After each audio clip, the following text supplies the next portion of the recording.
अस्सलाम वालेकुम। हेलो बच्चों, आज हम शुरू करने लगे हैं class 10 chapter number 19। Chapter number 19 हमारे पास है मैट्रिक्स एंड डिटर्मिनेंट्स।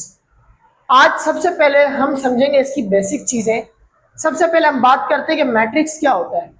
मैट्रिक्स हमारे पास एक रेक्टेंगुलर एरे होता है जिसके अंदर हमारे पास नंबर मौजूद होते हैं रो एंड कॉलम की फॉर्म में। सर किस तरीके से? आप यहाँ देखिए, अगर मैं यहाँ पे एक रेक्टेंगुलर फॉर्म बना दूं, रेक्टेंगुलर शेप जिस तरीके से होती है, उसके अंदर मैं नंबर लिखूं 2056, तो ये मेरे पास क्या हो गया? एक रेक्टेंगुलर एरे हो गया जिसके अंदर नंबर मौजूद है रो एंड कॉलम की फॉर्म में। अब हम समझते हैं कि रो मैट्रिक्स क्या होता है। रो मैट्रिक्स को यहाँ पे मैंने एज अ इमेजिन यानी डिनोट किया किससे? एम से, ताकि आगे फर्दर जितनी प्रॉपर्टीज हैं वो हमारे लिए समझने में बहुत आसानी हो। तो अब बात करते हैं रो मैट्रिक्स की। रो मैट्रिक्स हमारे पास क्या होती है? हमारे पास कोई भी हॉरिजेंटल नंबर, हॉरिजेंटल अगर कोई नंबर्स है वो हॉरिजेंटल लाइन में आ रहे तो हमारे पास क्या कहलाएंगे? रो मैट्रिक्स कहलाएंगे। और अगर हमारे पास कोई नंबर वर्टिकल फॉर्म में आ रहे तो वो हमारे पास क्या कहलाएंगे? वो हमारे पास कहलाएंगे कॉलम मैट्रिक्स। और उसको मैंने किससे शो किया है? एम से किया है। ठीक है। रो मैट्रिक्स की कुछ एग्जांपल यहाँ पे मैंने दी है। 2 3 5 ये मेरे पास क्या है? एक हॉरिजेंटल फॉर्म में, तो ये मेरे पास कहलाएगा रो मैट्रिक्स। ये रही दूसरी एग्जांपल 3 2 3 4, उससे भी फर्दर नंबर एक रेक्टेंगुलर एरे के अंदर आ सकते हैं। ये मेरे पास क्या हो जाएगा?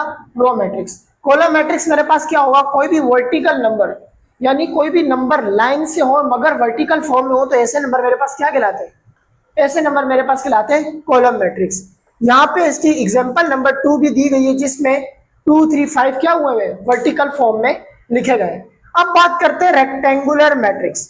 रेक्टेंगुलर मैट्रिक्स इस बात से अंदाजा हो रहा है कि हमने इधर बात करनी है रेक्टेंगुलर के बारे में। रेक्टेंगुलर आप लोगों ने ज्योमेट्री वगैरह में शेप्स के बारे में पढ़ा होगा कि रेक्टेंगुलर शेप कौन सी होती है? उसकी ऊपर और नीचे की साइज क्या होता है? डबल होता है as compared to left and right side. किस तरीके से? अगर मैं यहाँ पे एक रेक्टेंगुलर शेप बनाऊं तो रेक्टेंगुलर शेप में क्या होता है? हमारे पास ये वाली साइड है और ये वाली साइड है, एक दूसरे से क्या होती है? चेंज होती है। ये दो एक जैसी होती है साइज, और इन दोनों का साइज क्या होता है? एक जैसा। तो यहाँ पे वो ये कह रहे हैं कि आपके पास एम और एन आपस में बराबर नहीं होंगे। क्यों? एन किसको शो कर रहा है? रो को। और एन किसको शो कर रहा है? कॉलम को। तो इसका मतलब रेक्टेंगुलर मैट्रिक्स में हमारे पास एम और एन आपस में इक्वल नहीं होंगे। किस तरीके से? यहाँ पे हमारे पास एक एग्जांपल दी हुई है। अब आपको मैंने बताया था रो मैट्रिक्स क्या होता है? हॉरिजॉन्टल। तो यहाँ पे देखो, ये मेरे पास क्या हो गई? हॉरिजॉन्टल में नंबर है तो ये मेरे पास हो गई फर्स्ट रो, ये दूसरी हो गई, ये मेरे पास क्या हो गया? Second row. अब कॉलम की बात करते हो गया first column, second column and third column. तो मेरे पास यहाँ पे रो कितनी है टोटल? 1 एंड 2। और कॉलम कितने? तो कॉलम मेरे पास है 3। तो ये मेरे पास क्या हो जाएगा? 2/3। तो मेरे पास दोनों चीजें सेम नहीं है। तो ऐसा मैट्रिक्स मेरे पास क्या कहलाता है? ऐसा मैट्रिक्स मेरे पास कहलाता है रेक्टेंगुलर मैट्रिक्स। इसी तरह दूसरी एग्जांपल भी दी गई जिसमें उसने कहा है कि आपके पास यहाँ पे क्या है? 2 - 1 3 6 5 एंड 3। अब यहां से देखें तो हमारे पास टोटल रो कितनी है? 1 2 एंड 3। और कॉलम कितना है? 1 एंड 2। तो मैं क्या करूंगा? यहाँ लिखूंगा मेरे पास रो कितनी है? 3। क्यों? क्योंकि पहले एम आ रहा है, तो मैं क्या लिखूंगा? एम की जगह 3। और एम शो किसको कर रहा है? रो को। तो मेरे पास रो कितनी हो गई? 3। कॉलम मेरे पास कितने हो गए? 2। तो ये दोनों आपस में मिल नहीं रहे, नहीं मिल रहे ना, यानी 3/3 तो नहीं बन रहा, एक जैसी सेम नहीं है कॉलम और रो वगैरह। तो ये मेरी प्रॉपर्टी क्या कहलाएगी? ये कहलाएगी रो मैट्रिक्स। अब बात करते हैं लास्ट प्रॉपर्टी की, जो कि हमारे पास है स्क्वायर मैट्रिक्स।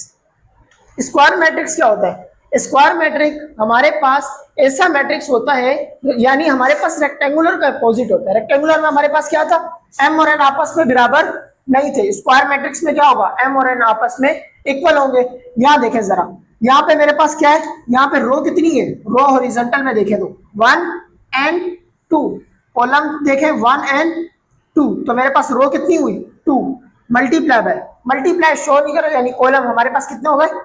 2, यानी 2/2 बन रहा है। दोनों मेरे पास नंबर क्या है? सेम है। तो ऐसी प्रॉपर्टी मेरे पास क्या कहलाती है? Square matrix. इसी तरीके से यहाँ पे देखते तो मेरे पास क्या हो गई? First row, second row, third row, first column, second column, third column. तो मेरे पास क्या हो जाएगा? 3/3। आई होप आप लोगों को ये क्लियर हो गया होगा। तो चलते हैं अगली नेक्स्ट प्रॉपर्टी पर। हेलो क्लास, अब हम बात करते हैं बाकी मैट्रिक्स की प्रॉपर्टीज की, जिसमें से अब हमारे पास नेक्स्ट प्रॉपर्टी जो कि है जीरो एंड नल मैट्रिक्स। इसमें हमारे पास m एंड n ये दोनों क्या होंगे, जीरो होंगे। m हमारे पास किस चीज को शो कर रहा है, रो को, और n किसको शो कर रहा है, कॉलम को। तो ऐसी प्रॉपर्टीज जिसमें हमारे पास रो एंड कॉलम यानी पूरा का पूरा मैट्रिक्स क्या हो जाए, जीरो, तो ये हमारे पास प्रॉपर्टी क्या कहलाती है, ये हमारे पास प्रॉपर्टीज कहलाती है zero and null matrix. Zero and null matrix. अब बात करते हैं डायगोनल मैट्रिक्स की। डायगोनल मैट्रिक्स हमारे पास वो मैट्रिक्स होता है, आप लोगों ने अभी थोड़ी देर पहले स्क्वायर मैट्रिक्स पढ़ा। स्क्वायर मैट्रिक्स हमारे पास क्या था कि हमारे पास कॉलम और रो दोनों क्या होने चाहिए, सेम होने चाहिए। अगर रो 2 बाय है तो कॉलम भी क्या होना चाहिए, 2 बाय 2 होना चाहिए। इसी तरीके से अगर 3 बाय 3 है तो मेरे पास दूसरी भी क्या होने चाहिए, 3 होने चाहिए, यानी रो भी 3 कॉलम भी 3। डायगोनल भी बिल्कुल इसी तरीके से। डायगोनल हमारे पास एक स्क्वायर मैट्रिक्स ही होता है जिसके अंदर हमारे पास जो हमारा मैट्रिक्स होता है वो 2 बाय 2 होता है, या 3 बाय 3, या 4 बाय 4, या 5 बाय 5 होता है। मगर इसके अंदर डायगोनल मैट्रिक्स में हमारे पास एक प्रॉपर्टीज है जिसका समझना बहुत ज्यादा जरूरी है। अगर मैं यहाँ पे एक लाइन लगाऊं तो ये मेरे पास हॉरिजॉन्टल लाइन हो जाएगी। अगर मैं इस तरह स्ट्रेट लगाऊं तो ये मेरे पास वर्टिकल हो जाएगी। अगर अगर मैं एक लाइन इस तरीके से कर्व लगाऊं या इस तरीके से लगाऊं तो ये मेरे पास कौन सी लाइन कहलाएगी, ये मेरे पास कहलाएगी डायगोनल। इस लाइन को कहते हैं डायगोनल। अब बात करते हैं डायगोनल मैट्रिक्स की। डायगोनल मैट्रिक्स में हमारे पास सिर्फ ये जो लाइन है ये वाली, ना तो हमारे पास हॉरिजॉन्टल हो और ना ही वर्टिकल हो, जो बिल्कुल कर्व में जा रही हो, ऐसी लाइन हमारे पास क्या कहलाती है, ऐसी लाइन हमारे पास कहलाती है डायगोनल मैट्रिक्स। उसमें हमारे पास नंबर लिखे हो और ऊपर और नीचे हमारे पास जीरो हो, जैसे हमारे पास यहाँ 3, 5 एंड 2। अगर देखा जाए तो ये हमारे पास क्या है, कर्व में आ रहे नंबर। ऐसी प्रॉपर्टीज हमारे पास क्या कहलाती है, डायगोनल कहलाती है। सिर्फ इसके ये नंबर्स क्या होंगे, कर्व वाले चेंज होंगे और ऊपर और नीचे क्या होगा, जीरो होगा। तो ऐसी प्रॉपर्टी हमारे पास कहलाती है डायगोनल मैट्रिक्स। अब बात करते हैं स्केलर मैट्रिक्स। स्केलर मैट्रिक्स हमारे पास डायगोनल मैट्रिक्स ही होता है, बस उसमें डिफरेंस क्या होता है, इसमें हमारे पास क्या था, 2 -4 हो रहा था कर्व में, लाइन में जो हमारे पास नंबर आ रहे थे। यहाँ पे नंबर में हमारे पास क्या आ रहे थे, 3, और आ रहा था 5 एंड 2। तो यहाँ पे क्या हो जाएगा, यहाँ पे हमारे पास नंबर खाली सेम आ जाएंगे। तो ऐसी प्रॉपर्टीज मेरे पास क्या कहलाएगी, स्केलर मैट्रिक्स कहलाएगी। इसमें हमारे पास हो जाएगा 3 एंड 3।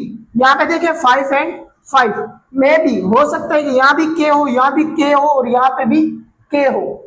ऊपर और नीचे क्या होगा, जीरो होगा। तो ऐसी प्रॉपर्टी मेरे पास कहलाती है स्केलर मैट्रिक्स। अब लास्ट हमारे पास इधर प्रॉपर्टी जो है वो है यूनिट मैट्रिक्स। यूनिट मैट्रिक्स हमारे पास वो मैट्रिक्स होती है जिसमें 1 आ रहा हो, जिसमें 1 आ रहा हो, ऐसी प्रॉपर्टीज हमारे पास कहलाती है यूनिट मैट्रिक्स। यूनिट मैट्रिक्स हमारे पास होती तो डायगोनल फॉर्म में, मगर उस डायगोनल फॉर्म में पहले हमारे पास क्या था, नंबर चेंजेस थे। फिर क्या हुआ, हमारे पास नंबर क्या आने लग गए, सेम आने लग गए डायगोनल में। अब क्या होगा, हमारे पास नंबर क्या आएगा डायगोनल में, 1 आएगा। तो ऐसी प्रॉपर्टीज हमारे पास क्या कहलाती है, यूनिट मैट्रिक्स। तो चलो ये यहाँ पे देखते हैं हमारे पास क्या हो गया, 1 एंड 1। ये मेरे पास क्या हो गया, डायगोनल मैट्रिक्स। यहाँ पे देखो 1, 1 एंड 1, तो ये मेरे पास क्या हो गया, ये मेरे पास हो गया यूनिट मैट्रिक्स। क्लियर। तो चलिए जल्दी से इसे कॉपी करें, फिर चलते हैं नेक्स्ट प्रॉपर्टीज पे।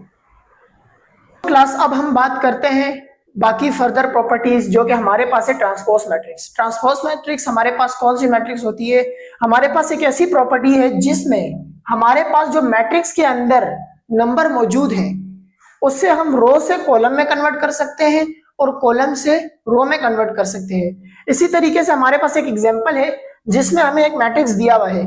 इसे मैं क्या करूंगा, इसे मैं नाम दे दूंगा ए का। ठीक है, इसे मैंने नाम दे दिया ए का। अब यहाँ पे प्रॉपर्टी क्या थी कि रो किस में कन्वर्ट हो सकता है, कॉलम में। तो यहाँ पे मेरे पास रो क्या है, फर्स्ट, सेकंड, थर्ड। कॉलम क्या है, फर्स्ट, सेकंड। तो मैं क्या करूंगा, इस कॉलम को रो में कन्वर्ट करूंगा। तो मेरे पास 1, 5, 2 है, तो मैं क्या करूंगा, इसे कॉलम में के बजाय रो में लिख दूंगा। इसी तरीके से 3, 6, 0, ये भी मेरे पास कौन सी प्रॉपर्टीज है, कॉलम में आ रही है, तो इसे मैं किस में लिख दूंगा, रो में लिख दूंगा। तो ऐसी प्रॉपर्टीज मेरे पास कहलाती है ट्रांसपोज मैट्रिक्स। और ट्रांसपोज मैट्रिक्स को शो करते हैं ए की पावर टी। ए शो कर रहा है मैट्रिक्स को और टी कर रहा है कि हमने उस पर ट्रांसपोज अप्लाई किया है, यानी यहां मैं लिख सकता हूं ए का transpose. Are you getting my point. ये खाली बेसिक सी चीज थी जिसमें हमने ये बात बतानी थी कि हमारे पास ट्रांसपोज मैट्रिक्स क्या होता है। अब चलते हैं सिमेट्रिक मैट्रिक्स। सिमेट्रिक मैट्रिक्स हमारे पास एक ऐसा मैट्रिक्स होता है जिसमें हम क्या करें, हम ट्रांसपोज मैट्रिक्स लें और अगर वो सवाल के बराबर आ जाए तो हमारे पास वो कहलाता है सिमेट्रिक। किस तरीके से, मेरे पास एक मैट्रिक्स है जिसे मैंने नाम दिया ए का। किससे नाम दिया, ए का। तो मैं क्या करूंगा, इसका लूंगा ट्रांसपोज। ट्रांसपोज का भी आपको मतलब पता था कि रो कन्वर्ट हो जाएगी कॉलम में और कॉलम रो में। तो मैं क्या करूंगा, इसका ट्रांसपोज लूंगा। ये 1 2 -7 मेरे पास किस में, रो में। ये देखें, ये मेरे पास फर्स्ट रो, ये मेरे पास सेकंड रो और ये मेरे पास थर्ड रो। तो मैं इसे किस में कन्वर्ट करूंगा, कॉलम में। तो ये 1 2 -7 को मैं लिखूंगा वर्टिकल। तो ये देखें 1 2 -7। अब क्या करूंगा, 2 5 और -11 को क्या लिखूंगा, वर्टिकल। तो मैं यहां लिखूंगा 2 5 -11। इसी तरीके से -7 -11 और 9 को मैं क्या करूंगा, वर्टिकल लिखूंगा। तो मेरे पास जो पहले ए था और ट्रांसपोज लेने के बाद भी मेरे पास क्या आंसर बन रहा है, ए बन रहा है। तो ऐसी प्रॉपर्टीज मेरे पास क्या कहलाती है, सिमेट्रिक मैट्रिक्स कहलाती है, जिसमें ए ट्रांसपोज बराबर हो जाता है ए के। लास्ट प्रॉपर्टी जो कि हमारे पास बची है वो हमारे पास है स्क्यू सिमेट्रिक मैट्रिक्स। इसमें क्या होगा, हमारे पास ए ट्रांसपोज बराबर नहीं होगा कभी भी ए के, वो बराबर होगा -a के। तो जल्दी से इसकी प्रॉपर्टी समझते हैं। हमारे पास एक मैट्रिक्स है, उसे दोबारा से मैंने नाम किसका दिया, ए का। तो मेरे पास यहाँ रो कितनी है, 1 2 एंड 3। तो मैं रो को कन्वर्ट करूंगा कॉलम में, 0 3 एंड 4। ये रो ऐसे किसमें कन्वर्ट करना है, कॉलम में। तो ये आ जाएगा 0 3 एंड 4। अब यहाँ पे बात करते हैं अगली प्रॉपर्टीज की। दूसरी मेरे पास क्या है, -3 0 एंड 7। किसमें, रो में। तो इसे कन्वर्ट करूंगा कॉलम में। अगली क्या है मेरे पास, -4 -7 एंड 0। तो रो में से किसमें कन्वर्ट करूंगा, कॉलम में। जब मैंने ये सारी प्रॉपर्टीज कन्वर्ट कर ली तो मेरे को एक डिफरेंस दिख रहा है। वो डिफरेंस ये है कि मेरे पास या जहां पे पहले माइनस था अब वहां पे क्या आ गया, प्लस आ गया। जहां पे प्लस था वहां पे क्या आ गया, माइनस आ गया। तो इन सारी चीजों को दोबारा से ए बनाने के लिए मेरे को क्या लेना पड़ेगा, माइनस को इनके बीच में से क्या लेना पड़ेगा, कॉमन लेना पड़ेगा। जब मैं माइनस को कॉमन लूंगा तो जो चीज मेरे पास प्लस थी वो माइनस हो जाएगी, जो माइनस था वो मेरे पास क्या हो जाएगा, प्लस हो जाएगा।